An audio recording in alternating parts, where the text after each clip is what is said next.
The Ecto-1 comes crashing out of a mine owned by Shander Mining as Egon Spengler tries to escape from something invisible chasing him. He makes it back to his house and tries to trap it with a giant ghost trap, but it doesn't work because he can't activate it. With no other choice, he runs inside and braces himself, but the ghost gets him in his chair and takes him out. Meanwhile, Egon's estranged daughter, Callie, is struggling to get by with her kids, Trevor and Phoebe, who, like her grandfather, has a big love for science. When they get evicted because Callie can't afford rent, she finds out Egon left them a house in Somerville. With nowhere else to go, she packs up the kids and heads there. The family arrives at Egon's house, which the whole town only knew as the home of the dirt farmer since he kept to himself. The place is a total mess, but Callie hopes they can turn it into a home. They're greeted by Janine Melnitz, who tells Callie that Egon left behind a ton of debt, and she had been the one handling the bills. Later, Callie takes the kids to a local burger joint for dinner. Trevor heads inside to apply for a job and immediately falls for an older girl named Lucky, who works there. He tries to talk to her, but the other guys mess with him. Back at the house, Phoebe notices her chessboard knocked over and resets the pieces before heading to bed. Meanwhile, Trevor wanders outside and ends up in the barn, where he stumbles upon the Ecto-1. The next morning, Phoebe sees a chess piece moved, so she makes her move. Callie drops Trevor off for his first day at the burger place, and Phoebe heads to summer school. There, she meets her teacher, Mr. Gruberson, and a classmate named Podcast, who, true to his name, runs a podcast about the supernatural. Instead of actually teaching, Gruberson puts on Cujo for the class. In the middle of it, an earthquake suddenly hits. Later, Phoebe visits Gruberson's office and finds out he's actually a seismologist. He's been tracking strange seismic activity in town for years, but he still can't figure out what's causing it. That afternoon, Phoebe and Podcast explore the mines, where they stumble upon what looks like the old skeleton of a monster. Meanwhile, back at the house, Trevor gets to work fixing up the Ecto-1's engine. Later that night, Phoebe notices the chess pieces have moved again. As she makes her move, something unseen knocks her piece off the board. Just then, Egon's psychokinetic energy meter activates.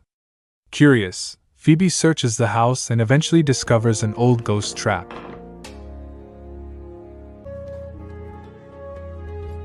Back at school, Phoebe shows Podcast the ghost trap. But Gruberson spots it and gets curious. He tells them that even though Somerville doesn't have an epicenter, it's been hit with a lot of earthquakes over the years. He then pulls up an old video of the original Ghostbusters saving Manhattan in the 80s, and that's when Phoebe realizes her grandfather was one of them. Wanting to see how the trap works, Gruberson takes them outside to test it out. But things go sideways when they accidentally release a monstrous ghost that immediately takes off toward the Shander mine. Gruberson drives Phoebe and Podcast home, and there's definitely some sparks flying between him and Callie. Meanwhile, the kids dig through more of Egon's stuff and come across a book about Gozer the Gozerian, the same ancient evil that nearly destroyed Manhattan. They also learn about the Gatekeeper and Keymaster, the beings that could set Gozer free. Elsewhere, Lucky invites Trevor to hang out with her friends at the mines.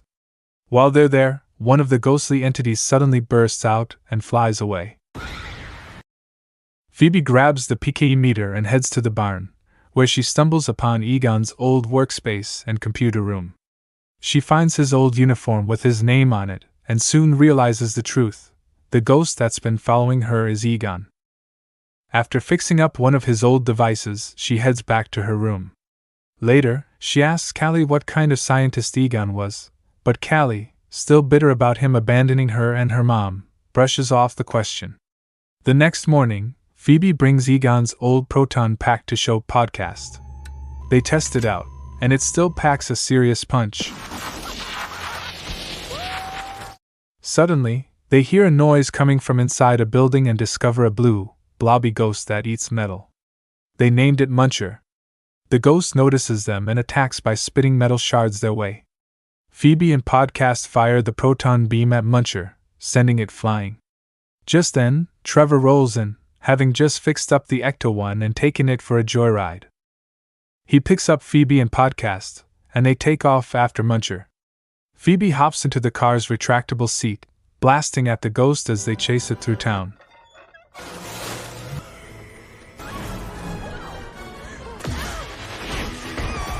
Meanwhile, Callie is on a date with Gruberson, talking about how worried she is about Phoebe not fitting in. That's when they both notice the kids racing through town, shooting the proton beam. Here we go.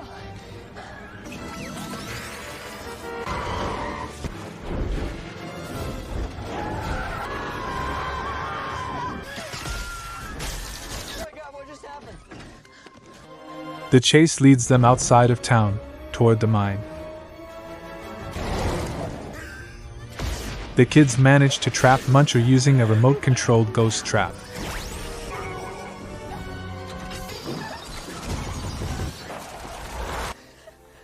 What was that? I think we just caught a ghost.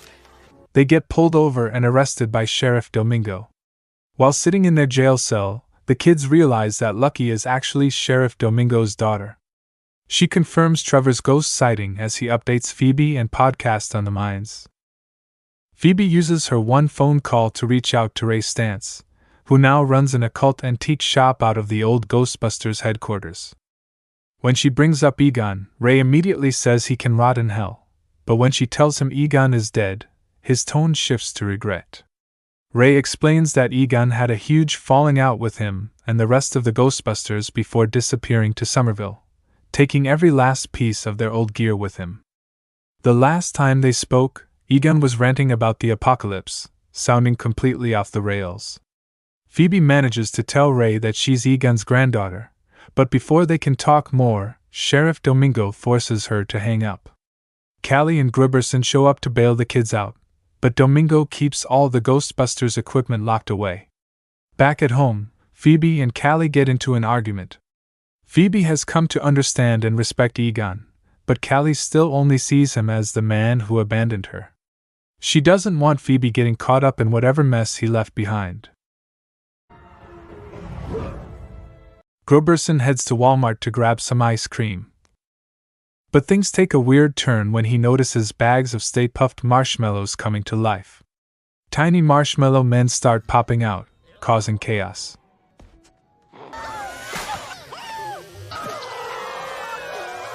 He keeps walking, trying to ignore the madness.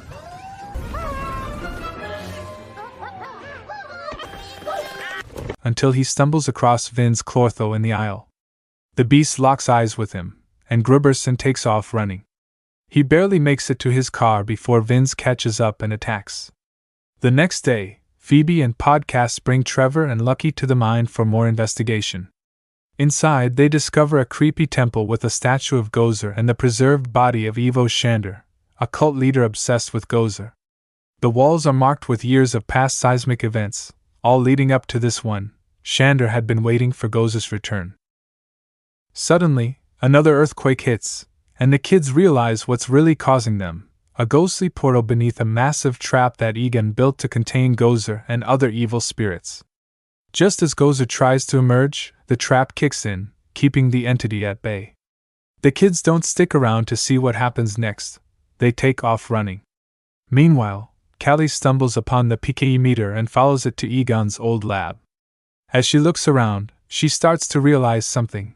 Egon never really abandoned her. His lab is covered in pictures and news clippings about her, proof that he had been keeping up with her life all along. Just as the weight of it all sinks in, she's ambushed by Zul. The kids rush home only to find Callie completely possessed by Zul. Now feral and aggressive, she attacks them, while Gruberson, possessed by Vince Clortho, shuts down Egon's ghost trap, unleashing a flood of evil spirits into Somerville. Determined to stop Gozer, the kids gear up in Egon's old lab, grabbing his equipment and Ghostbuster uniforms. First, they head to the police station, where they free Muncher to chew through the metal bars and get back their confiscated proton packs and gear. The kids speed toward the temple, ready for battle. Meanwhile, Zul and Vince Clortho complete their ritual, summoning Gozer.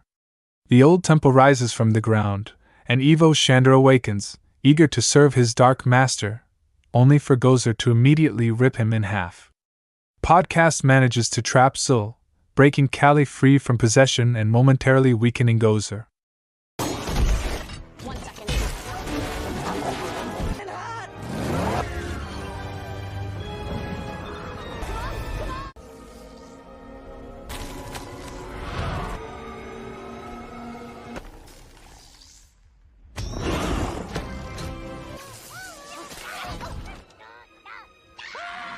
But just as they think they have the upper hand, the trap fails, and Zul jumps into Lucky, restoring Gozer's full strength. The entity turns its attention to Callie and the kids, preparing to strike, until a familiar voice calls out, "Hey, Flat Top!" Enter the original Ghostbusters, Ray, Peter, and Winston, ready to join the fight. They fire up their proton packs and cross the streams, but Gozer is stronger than before and manages to break free.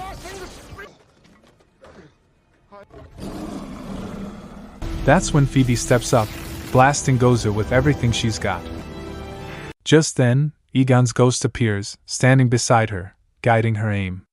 With their powers combined, Phoebe, Egon, the original team, Trevor, and Podcast, they reactivate Egon's trap, pulling in Gozer, Zul, and Vince Clortho, sealing them away for good.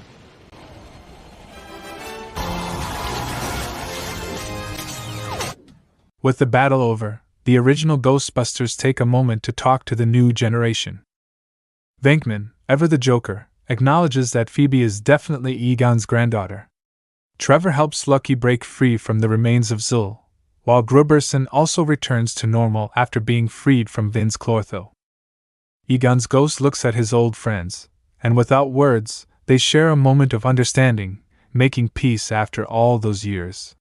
He then turns to Callie, who finally gets the chance to hug her father, something she never thought she'd be able to do. With a warm smile, Egon crosses over, fading into the afterlife. The screen fades to black, with a simple but heartfelt message for Harold.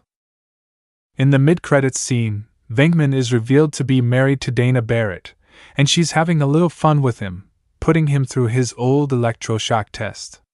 Classic. In the post-credits scene, a flashback shows Egon giving Janine a coin, which she still has, and shows to Winston. Now a successful businessman, Winston is restoring the Ghostbusters headquarters and Ecto-1. Just as things seem calm, the ghost containment unit glows red. Something's definitely brewing.